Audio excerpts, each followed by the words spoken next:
Hello everyone, how are you doing? This is MD Tech here with another quick tutorial.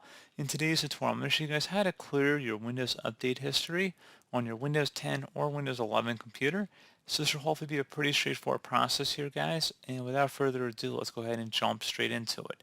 So first thing you're going to want to do is open up the search menu, type in services.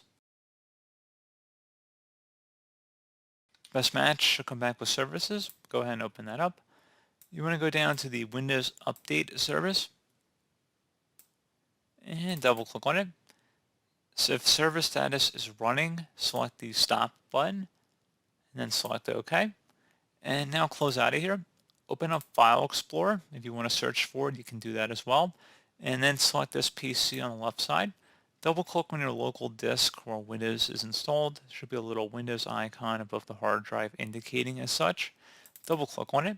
And now you want to go underneath the Windows folder, so double click on that. And then go down to the software distribution folder and then double click on it.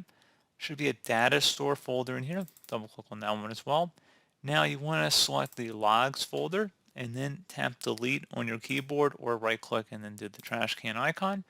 And you want to do the same for the data store.edb folder, so go ahead and delete that one as well. And then once you're done with that, go ahead and close out of here. And you want to restart your computer.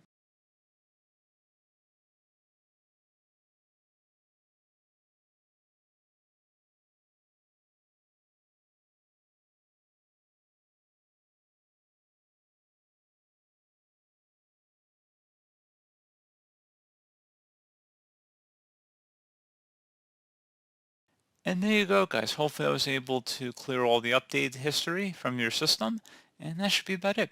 So as always, thank you guys for watching this brief tutorial. I do hope I was able to help you out, and I do look forward to catching you all in the next tutorial. Goodbye.